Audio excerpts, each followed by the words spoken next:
रात का समय था। घड़ी में करीब 9 बज रहे थे। रेलवे कॉलोनी की लाइट अचानक से चली गई थी। कॉलोनी के सारे लोग इस समय तक खाना पीना खा चुके होते थे, इसलिए सारे लोग अपने अपने घरों के बाहर चारपाई और कुर्सियां डालकर बैठ गए और लाइट के आने का इंतजार करने लगे। रात में रेलवे कॉलोनी की लाइट अक्सर चली जाया करती थी। लाइट के चले जाने पर कॉलोनी के सारे बच्चे अक्सर किसी एक जगह पर इकट्ठे हो जाते थे और लाइट के वापस आने तक या तो कोई खेल खेलते या फिर आपस में बातें करते या कहानियां सुनाकर टाइम पास करते थे। आज भी सारे बच्चे कॉलोनी के किनारे पड़ी एक बेंच के पास आकर इकट्ठे होकर बैठ गए। आज किसी का भी कोई खेल खेलने का मन नहीं था। सारे बच्चे बातें करने लगे कि आज कौन कहानी सुनाएगा। तभी वहां पर शुभम के पापा श्यामलाल अंकल टहलते हुए आए और आकर बेंच पर बैठ गए।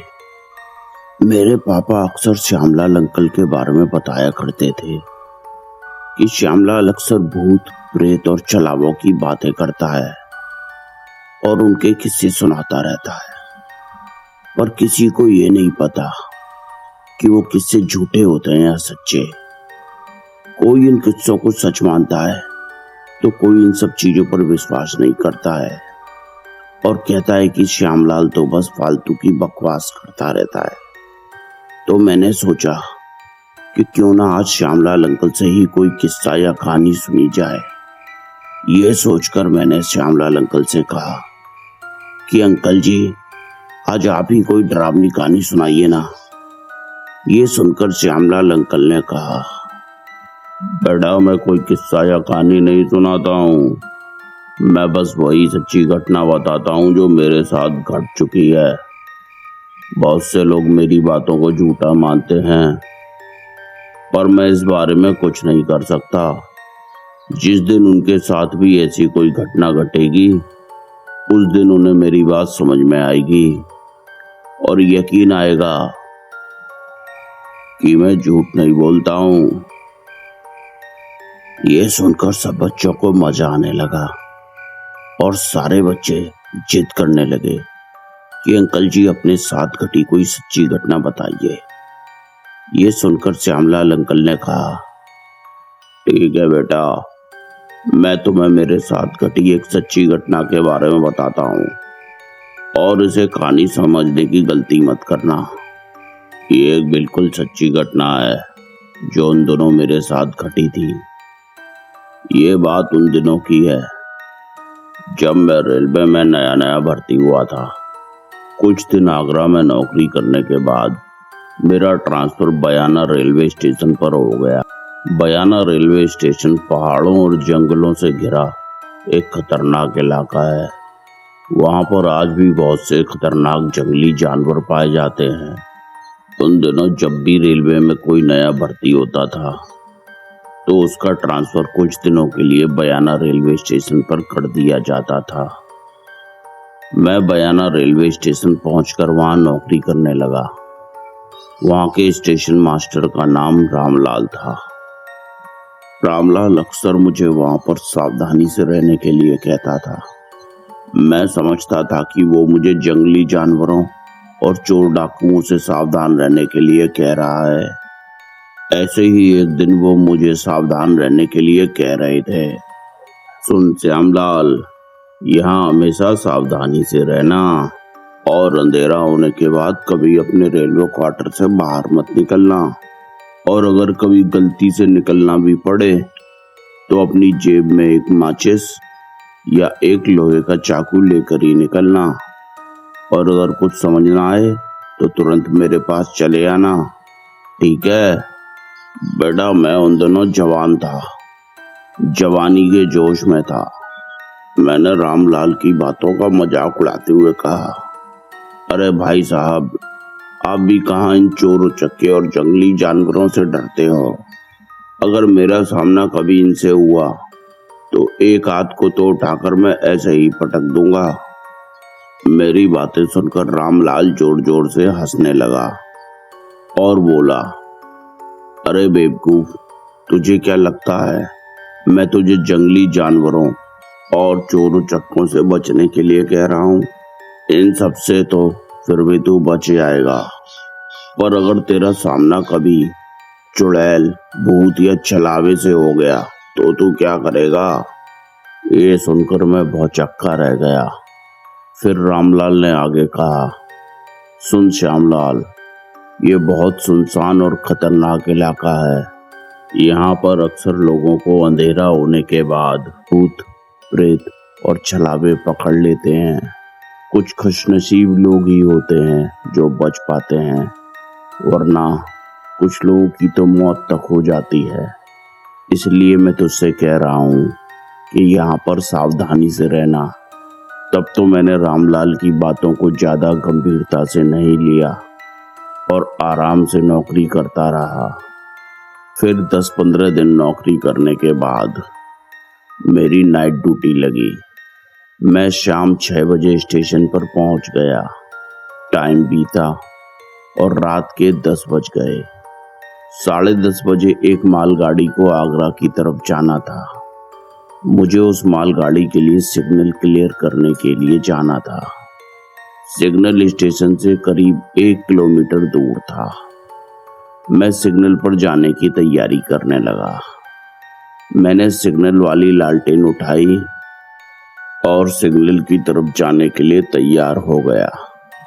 मैं जब निकलने वाला था तब रामलाल ने मुझसे कहा, देख श्यामलाल, सीधे सिग्नल तक जाना और जब तक सिग्नल ना आए तब तक रुकना नहीं, और पीछे मुड़कर तो बिल्कुल मत देखना। चाहे पीछे से कोई आवाज आए या कोई तुझे पुकारे, अगर तूने आवाज सुनकर इधर उधर देखने की कोशिश की तो तू रास्ता भटक सकता है, क्योंकि रात को अक्सर छलावा लोगों को रास्ता भटका देता है, समझा? इसलिए सीधे सिग्नल तक जाना और सिग्नल देकर वापस आ जाना। मैंने रामलाल की बात सुन ली और ज्यादा ध्यान नहीं दिया और सिग्नल की तरफ चल दिया। मुझे पता था कि सिग्नल कहाँ पर है, क्योंकि दिन में मैं सिग्नल देने जाया करता था। रात के 10 से ज्यादा बज रहे थे और जंगली इलाका होने की वजह से थोड़ी ठंड भी हो गई थी। थोड़ी दूर चलने के बाद रेलवे लाइन के दोनों तरफ घना अंधेरा हो गया था। मैं फिर भी लालटेन की रोशनी में आगे बढ़ता जा रहा था। फिर अचानक से थोड़ी दूर चलने के बाद मुझे एहसास हुआ कि कोई रेलवे लाइन के बीच में पड़ी गिट्टियों पर मेरे पीछे पीछे चल रहा है। पहले तो मैंने ध्यान नहीं दिया, पर जैसे जैसे मैं चलता जा रहा था वैसे वैसे पीछे से चलने की आवाज तेज होती जा रही थी। पर मुझे रामलाल की बात याद थी, इसलिए मैंने पीछे मुड़कर नहीं देखा। मैं और तेजी से आगे की तरफ बढ़ने लगा। पीछे से आने वाली आवाज और तेज हो गई। अब तो मुझे पक्का यकीन हो गया कि मेरे पीछे कोई है। अब मुझे डर के मारे पसीना आने लगा था। मैंने बड़ी हिम्मत करके पीछे देखने का फैसला किया, जो कि मेरी सबसे बड़ी गलती थी। और फिर जैसे ही मैंने पीछे मुड़कर देखा, पीछे कोई नहीं था। मैंने लालटेन की रोशनी में खूब ध्यान से देखा, पर पीछे कोई नहीं था। अब मेरा गला बुरी तरह से सूख चुका था। मैं पलटकर फिर से तेज कदमों से सिग्नल की तरफ बढ़ने लगा। मैं कुछ ही दूर चला था कि फिर से मुझे मेरे पीछे किसी के चलने की आवाज आने लगी। अब तो डर के मारे मेरी हालत खराब हो गई थी। तभी मुझे आगे सिग्नल दिखाई देने लगा। अब मुझ में थोड़ी हिम्मत आई और मैं तेजी से सिग्नल की तरफ बढ़ने लगा। मेरे पीछे से आने वाली आवाज अब भी आ रही थी, पर मैं नहीं रुका। मैं तेजी से सिग्नल की तरफ बढ़ता ही जा रहा था, पर ये क्या, मुझे सिग्नल अब भी उतना ही दूर दिख रहा था जितना दूर थोड़ी देर पहले दिख रहा था। अब मुझे एहसास हो गया था कि आज मेरी जान खतरे में है। मैंने अपने शरीर की पूरी ताकत जुटाई और सिग्नल की तरफ दौड़ लगा दी।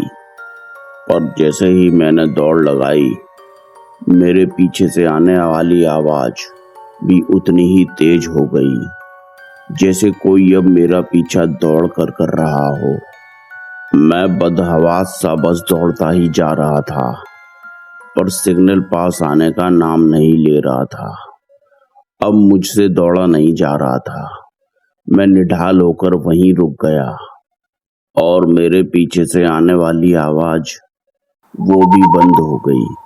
बड़ी हिम्मत करके मैंने पीछे देखा तो मेरे पैरों तले जमीन खिसक गई। वहां पर थोड़ी दूर पर अंधेरे में एक साया खड़ा था और वो मुझे ही घूर रहा था। मेरे गले से तो आवाज भी सूख गई थी। तभी मेरी नजर उसके पैरों पर पड़ी, जो कि उल्टे थे। अब तो मैं समझ गया था कि मैं बहुत बड़ी मुसीबत में फंस चुका हूँ। इससे पहले मैं कुछ करता, वो साया थोड़ा थोड़ा हिला और धीरे धीरे चल के मेरे पास आने लगा और मुझसे बोला, यहाँ वहाँ क्यों खड़ा है? पर पहले वो लालटेन बुझा दे। इतना कहकर वो साया चुप हो गया और वहीं रुक गया। बेटा, वो साया इसलिए रुक गया था क्योंकि मेरे पास लालटेन थी और उसमें आग जल रही थी, और छलावे और भूत प्रेत आग से डरते हैं। पर अब मैं समझ गया था कि आज तो मेरा आखिरी दिन है। तभी इस मुश्किल घड़ी में मेरा थोड़ा दिमाग चला और मैंने अपने पूरे मन से बजरंगबली बाबा का नाम लिया, जय बजरंगबली, और लालटेन को कसकर पकड़कर फिर से सिग्नल की तरफ दौड़ लगा दी। और बजरंगबली बाबा की कृपा से मैं सिग्नल के पास पहुंच ही गया। अब मैंने पीछे मुड़कर देखा तो अब मेरे पीछे कोई नहीं था। मैं निढाल होकर वहीं गिर गया। अब मुझ में हिम्मत नहीं थी कि मैं दोबारा उस रास्ते से होकर स्टेशन की तरफ जाऊं, और फिर उसके बाद मुझे होश नहीं रहा कि क्या हुआ। अगले दिन जब मेरी आंख खुली तो मेरे चारों तरफ रामलाल और रेलवे स्टाफ के कुछ और लोग घेरा लगाकर खड़े हुए थे।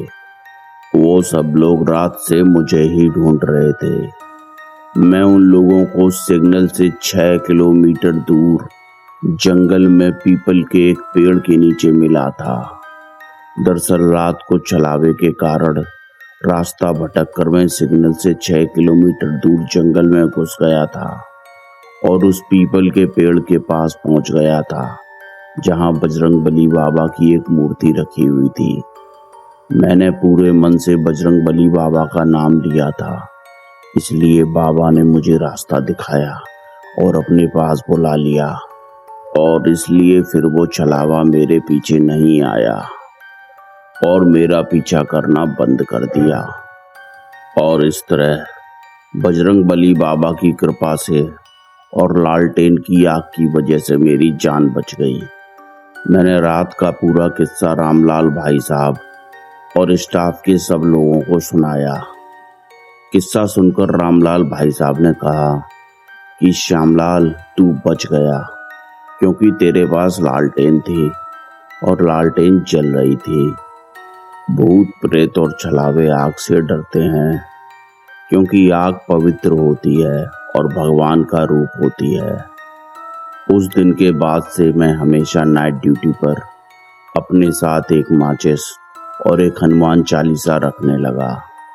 उस दिन के बाद भी मैं सिग्नल देने जाया करता था, पर फिर कभी मुझे कोई छलावा या भूत प्रेत दिखाई नहीं दिया। बेटा, अगर उस दिन वो लालटेन मेरे पास नहीं होती तो शायद मैं आज जिंदा नहीं होता। उस दिन के बारे में सोचकर आज भी मेरे रोंगटे खड़े हो जाते हैं। श्यामलाल अंकल की ये कहानी सुनकर किसी भी बच्चे की इतनी हिम्मत नहीं हो रही थी कि वो अपने घर भी चला जाए। तभी अचानक से लाइट आ गई। लाइट के आने पर भी बच्चे डर के मारे चौंक गए और फिर सब बच्चे ट्यूबलाइट की रोशनी में अपने अपने घरों की तरफ जाने लगे। हमारी कॉलोनी भी रेलवे लाइन के किनारे ही थी। सब बच्चे बजरंगबली बाबा का नाम लेते हुए रेलवे लाइन को देखते हुए अपने घरों की तरफ जा रहे थे, पर किसी ने भी पीछे मुड़कर नहीं देखा।